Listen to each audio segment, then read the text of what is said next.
Back to Let's Have Lunch, episode 33. 33 days in a row we've been with you. I think we might have skipped a day. It might technically be 34. But anyway, we are pretty excited because tomorrow we are reopening our doors so that you can come visit us.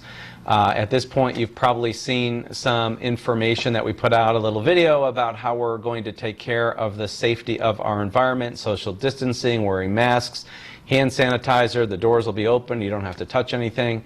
And so we're super excited for you to be back with us. Actually, I think I'm pretty excited to be back myself. So we're joined today by Karen Whitney again, and Hope Mers, our Studio A team, and Karen Lynch, our director. And today we're going to talk about a topic. We're going to talk about sclerotherapy. Karen will give the intro, but let me just say that with some of the things that Karen is going to be talking about here, I had my veins treated once. I never made it back. I stand on my feet a lot. I've got terrible varicose veins from all the years standing in surgery, but we'll talk about me later. So I'm going to turn it over to Karen Lynch, and we'll get started. Sure. So today we're going to be talking with Karen Whitney. Karen Whitney has been treating leg veins for over 20 years. And she has estimated that she's done over 3 million veins in her career. And she's also trained in the underlying conditions associated with leg veins. And so I'm just going to start by asking Karen a couple questions, and then I'm pretty sure she'll. So. You know, Karen Lynch, sorry, and of course I'm interrupting right off the bat here. Could you, or Karen, can you maybe just give a little bit of your background first regarding your expertise? That's a lot of veins. You've done it for many, many years, and I guess I just want to let everybody know that they are talking to the expert here. So I want to share that with everybody. Yeah. Thank you. Sure. Well, I've been a PA for over 40 years, and over 20 years ago entered the non-surgical cosmetic realm and was in a practice that really focused on doing lasers and vein treatments, and then ran for 12 years a non-surgical cosmetic practice. And during that time treated leg veins extensively, both the spider vein superficial things, and in the practice we also address varicose veins. So I'm trained but not certified, of course, to do ultrasounds to screen for leg problems. But yeah, besides doing Botox and fillers during that time, I injected leg veins day in and day out. And so it's actually, it was a very nice segue, because if you're good with a needle for leg veins, it can translate into being good with a needle for Botox and fillers as well. Right. Well, clearly that's the case. Okay. Well, thank you. Yeah. So that's a lot of injections. You probably dream about veins. So, all right, Karen Lynch, I'll turn it back over to you. Sorry. It's okay. It's okay. So I guess we'll just start by, why do we have these veins, and do we need them? Okay, those are really good questions. And patients will say, what's going on? Why do I have spider veins, or why do I have varicose veins? And really a few different factors come into play.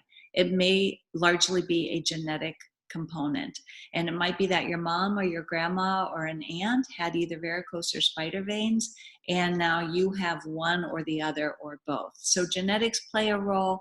The stresses physiologically of pregnancy with expanded blood volume, as well as the fact that you've got this baby growing in your belly, that pressure that it puts on the lower pelvis can cause varicose and spider veins.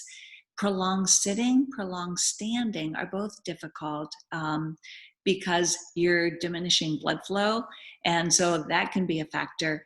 And then finally, trauma. If you got hit by a tennis ball or a baseball, or you had an accident, that can cause the breakage of veins. And what this slide is demonstrating is that in a healthy vein, you've got tubes of veins, and in your legs, these veins have one-way valves, actually everywhere in your body. But the blood is supposed to flow back towards the heart in a vein. And if you imagine squeezing your calf muscle, that should squeeze blood upward towards your heart. The valves close so the blood does not flow back downward. And that's how we get blood back to our heart. especially in our legs, but also in our hands. And so if those valves become damaged for any of the reasons we've talked about, your calf muscle squeezes blood flow upward, but the flow comes back down because of gravity. And that backwards pressure on the vein can cause spider veins as well as varicose veins. And the fact that you have varicose veins doesn't mean you're going to have spider veins, and vice versa. So one of the things when patients come into the office, they don't really know what they have. Do they have spider veins? Do they have varicose veins? And so one of the things during a consultation, and if you have veins, I'll ask you to send me some pictures ahead of time so I know how we need to direct your appointment. Because if you have bulging veins, and by that I mean a vein that's as large as a pencil, and usually they're kind of twisty and curvy, and it might be on your inner thigh or your calf. If you have a vein like that, we need to screen you with an ultrasound to see if you should be evaluated at a vascular surgeon's office. If so, the treatment might be a minor outpatient surgical procedure and often a laser done to the inner leg vein. So if I see veins that are larger, anything unusual going on, I'm going to screen you with an ultrasound. If it's purely superficial spider veins that are cosmetic in nature, then there's no need to do the ultrasound.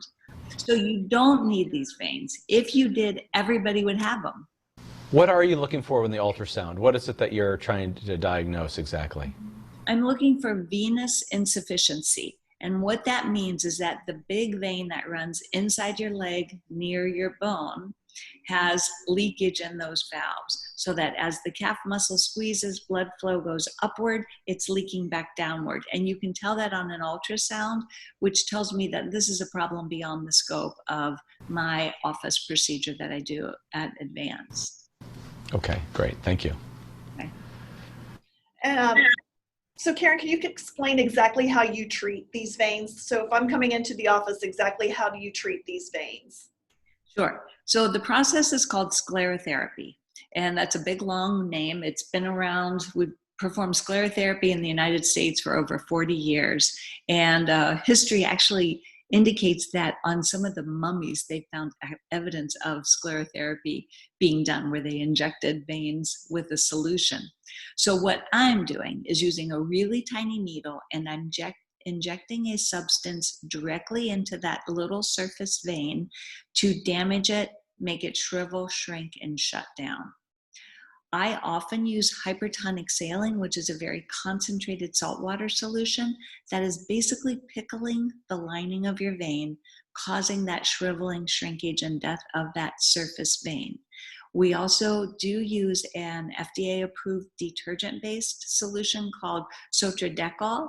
Sometimes I'll use that as a liquid where I dilute it to the appropriate concentration, and sometimes I turn it into a foam, because a foam can fill a bigger vein more effectively. So I'm using a really tiny needle. I'm injecting something right into the vein. When the solution goes in, I can visually see that vein disappear for just a second or two. So I know where my solution has just flowed. It becomes then diluted by your own bloodstream, so it doesn't do damage remote from where I've injected you. So if I'm treating a small purplish vein, kind of like the kind you might have on the back of your hand, a vein like that, I'll need to inject it about every 3 inches because the solution would dilute so quickly. If I'm treating spider veins, I'll gently insert, push the syringe so that I can see where that solution is flowing, make sure the entire course of that spider vein or cluster of veins has been treated, and then move on to the next area. So it's a little bit sticky, stingy, but it goes very quickly. I'm fast and I'm a really good aim. When I'm completely treated you will wear compression stockings, which pressurize the leg from the outside, takes pressure off of those surface veins so that your body can do its work. The next day, you'll see little stick marks and bruises. Those last about 10 days, and during that time, you don't want direct sun exposure. And then it takes 4 to 6 weeks for your body to react to the injury, to the vein, have it shrivel, shrink, shut down, and finally be absorbed. So that's how we get rid of spider veins and what we call reticular veins. And some of the pictures I have, I can show you the difference between the two. It can take more than one treatment. And while it's sticky, stingy at the time, once it's done, you might feel some aching and heaviness. The pictures on the top are, well, they're both before and after, but on the top left, you can see kind of darker spider veins, really. And it may be that they've had one or two treatments to get to the clearance that you see on the right. There are still a few little veins that I can see that we could definitely go back and catch if they're still bothersome.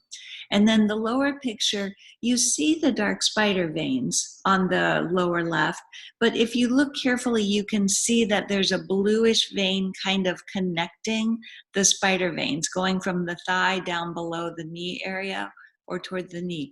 That bluish vein is called a reticular vein. It's very similar to what you have in your hand or the veins you see in your arm. Those also do very well with sclerotherapy. And because a lot of times all people have is a reticular vein, they don't really have a spider vein. It might cross the shin or be on an area that's really obvious. Sometimes patients come in with those veins as well. So it's possible these patients have had 1 to 3 treatments to get the amount of clearance that you can see here. It is a gradual process. It takes a little bit of patience on the patient's part and some persistence on my part. But I would say that 90% of patients that actually come into the office with veins will get a very, very satisfactory end result if you just stick with it. So this time of year, sometimes somebody will say, oh my gosh, I've got these veins right by my knee. They show with my shorts or when I wear a skirt or dress without stockings, and they're not that bad, but can I get rid of them? Or they're so bad that I never wear shorts or a swimsuit. One of my very favorite stories was a woman who was about 40, and she was married. Her husband loved to go fishing and swimming, and she always wore jeans. And it's because when she was in college, she had some spider veins, and someone asked her about it, and she was so self-conscious that she kept her legs covered from then on out. And her legs were pretty bad. You know, if you looked at her from 3 feet away, you would clearly see that there were veins all over her legs. So it took about 4 or 5 sessions. We got her completely cleared. And then several months later, she came back because a few had returned. And she told me she had taken swimming lessons. She wore shorts all the time. Her husband, you know, like basically was so delighted she got a whole new wardrobe of skirts and shorts. So it truly was life-changing for her. And, you know, that made me feel really good. I was happy about that. Yeah, that's nice. Hey, Karen, can all veins be treated? For the most part, yes. Now, a larger bulging varicose vein needs to be dressed from the inside out. That is a medical issue, and I would refer you on. Any veins on your legs should respond very well, but patients will come in and they've got big veins on their feet, and we don't treat those because they're part of the circumflex venous system, and they really have too much pressure. They're carrying too much pressure to be shut down. But I see patients with veins on their chest, their abdomen, their shoulders, and people don't like their hand veins, and I can treat all of those. Hand veins, we used to think were critical to getting the blood supply out of your hand, but just as in our legs, there are deeper veins in addition to the superficial ones. So if these veins are kind of big and gnarly and you don't like how they look, those can be injected as well. Mm-hmm. And, you know, Karen, for those hands, I know this isn't a session on fillers, but sometimes between the veins and there are a lot of patients who come in for fillers, right, for more youthful looking hands also. Yeah, it's interesting. Hands show aging, the skin, sunspots, veins, and volume loss. And my understanding is that there's a practice in New York City that does nothing but hand rejuvenation. So they're using products on the skin, IPL or laser to get rid of any brown spots, using sclerotherapy to get rid of the prominent veins, and then using filler, which just smooths and plumps the fact that we lose subcutaneous fat. So if your hands bother you, often they say that it's your face, your neck, and your hands that show your age. So we can help you with all those things with your hands. Okay. Oh, Karen, you're muted. Yeah. Will they come back? veins can come back. So I see two types of vein patients, and these refer more to spider veins. With spider veins, sometimes you'll get the veins because you were a waitress in college, you had 3 kids. That event is over. It's not really genetics, it was lifestyle. So we treat the veins, they go away, it's a done deal.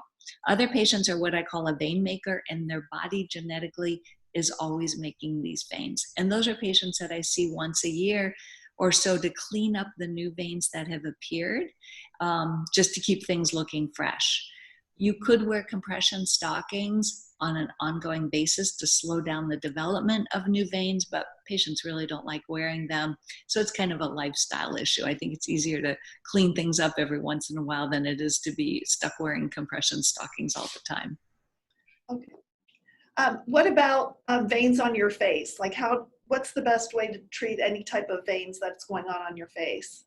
Yeah, that's a great question. Hope might like to talk a little bit about this because we use IPL first, and Hope will explain that. And I'll add up front that if you have really large vessels around your nose or maybe on the side, I will use sclerotherapy for those, but IPL is always our first line of attack.